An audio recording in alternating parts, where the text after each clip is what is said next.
Hello साथीहरू नमस्कार। आज हामी 16औं योजना चालू बजेट तथा नेपालको आर्थिक अवस्थाको बारेमा हल्का कुराहरू भन्न गइरहेका छौँ। हल्का क्वेशन लिएर आएका छौँ।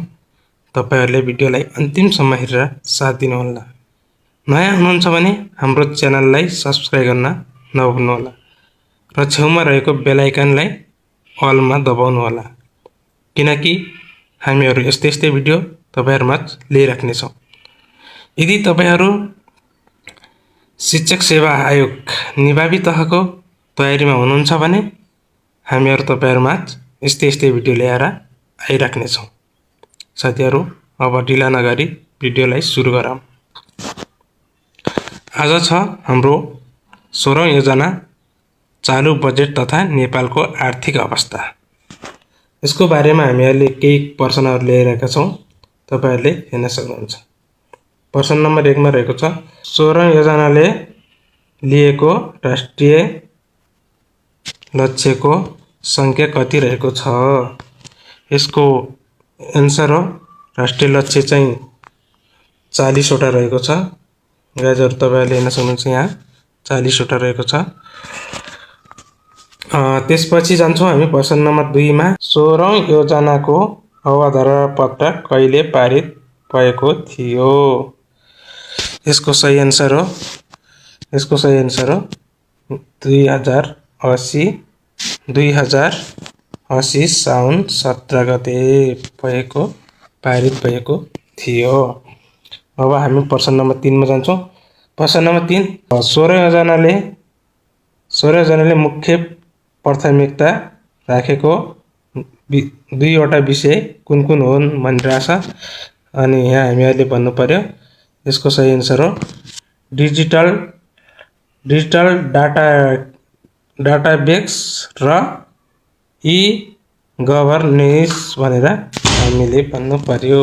यहाँ लेखिएको छ। त्यसपछि हामी जान्छौँ चौथो प्रश्नमा दीर्घकालीन सोच 2100 अन्तर्गत लिएका दीर्घकालीन राष्ट्रिय लक्ष्य कति वटा रहेका छन्?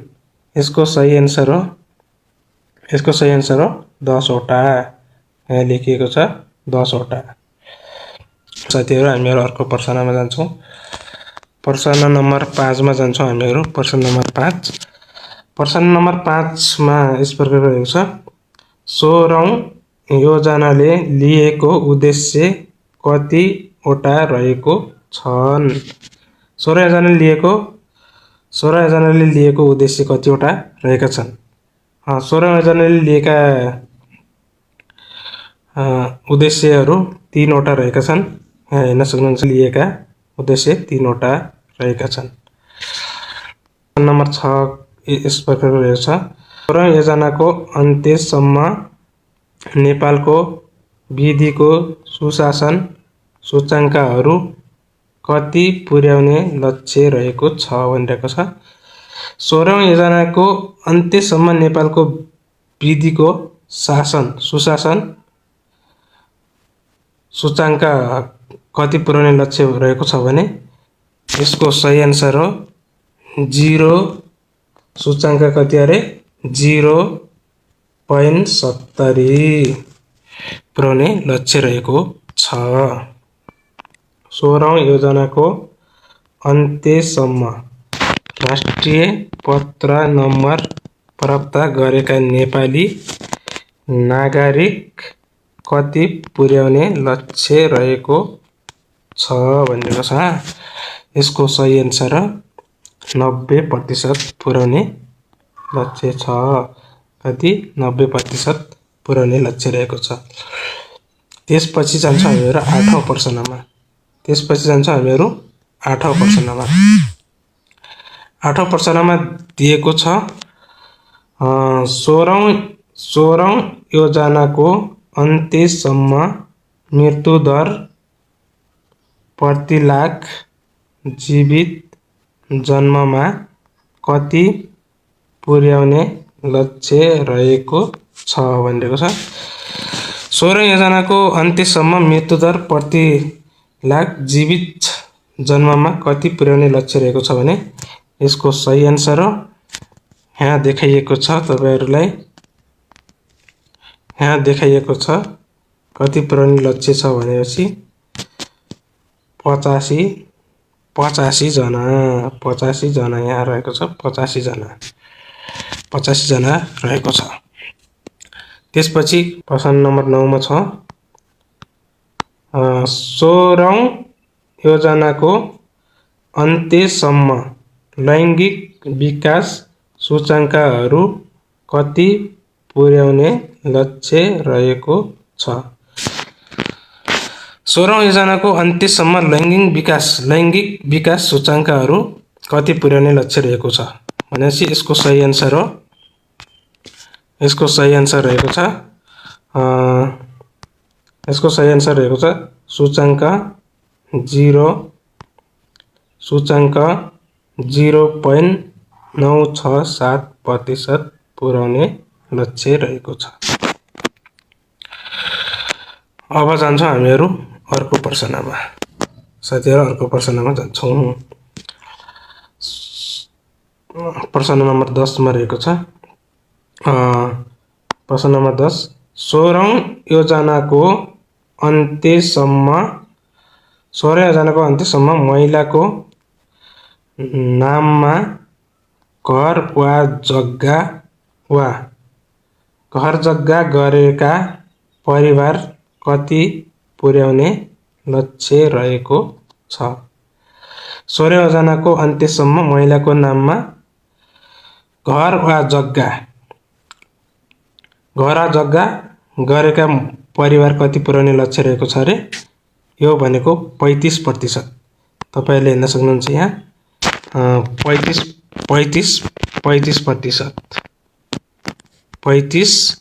35% पुर्याउने लक्ष्य रहेको छ।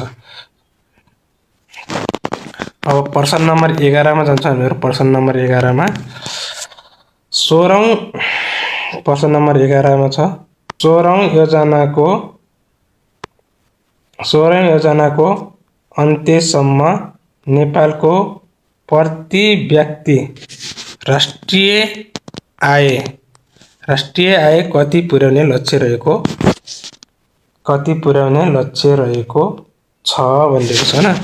16औं योजनाको अन्त्यसम्म नेपालको प्रति व्यक्ति राष्ट्रिय आय कति पुर्याउने लक्ष्य रहेको छ। यसमा छ हामीहरुले यहाँ हेर्न सक्नुहुन्छ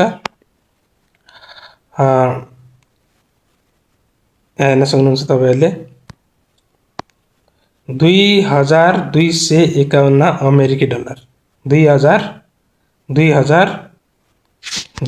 कति रे 2251 अमेरिकन डलर पुर्याउने लक्ष्य रहेको छ। त्यसपछि हामी जान्छौं 12औं प्रश्नमा। प्रश्न नम्बर 12 मा जान्छौं। प्रश्न नम्बर 12 मा रहेको छ प्रश्न नम्बर 12 मा 16औं योजनाको अन्त्यसम्म साक्षरता दर 5 वर्ष माथि कति पुर्याउने लक्ष्य रहेको छ। 5 वर्ष 16औं योजनाको अन्त्यसम्म साक्षरता दर 5 वर्ष माथि कति पुर्याउने लक्ष्य रहेको छ भनेको छ। हामीहरुले यहाँ भन्नुपर्ने आन्सरमा 85% कति रे साथीहरु 85% पुर्याउने लक्ष्य रहेको छ। अब हामीहरु जान्छौं 13औं प्रश्नमा। 13औं प्रश्नमा रहेको छ 16औं योजनाको अन्त्यसम्म प्रति व्यक्ति विद्युत उपयोग कति पुर्याउने लक्ष्य रहेको छ। 16औं योजनाको अन्त्यसम्म प्रति व्यक्ति विद्युत उपयोग कति पुर्याउने लक्ष्य रहेको छ त। ल साथीहरु योमा रहेको छ कति पुर्याउने लक्ष्य रहेको छ भने 700 किलोवाट घण्टा कति अरे 700 किलोवाट घण्टा पुर्याउने लक्ष्य छ। तपाईहरुले हेर्न सक्नुहुन्छ यहाँ 700 किलोवाट घण्टा पुर्याउने प्रति व्यक्ति विद्युत उपयोग कति पुरानो लक्ष्य रहेको छ भनेपछि 700 किलोवाट 700 किलोवाट 700 किलोवाट घण्टा पुरानो लक्ष्य रहेको छ। ल साथीहरु, आजलाई यति। यदि तपाईहरुलाई भिडियो मन पर्यो भने लाइक कमेन्ट शेयर गर्न नभुल्नु होला र तपाईहरु यस्तै भिडियो हेर्नका लागि हाम्रो च्यानललाई सब्स्क्राइब गर्न नभुल्नु होला। धन्यवाद।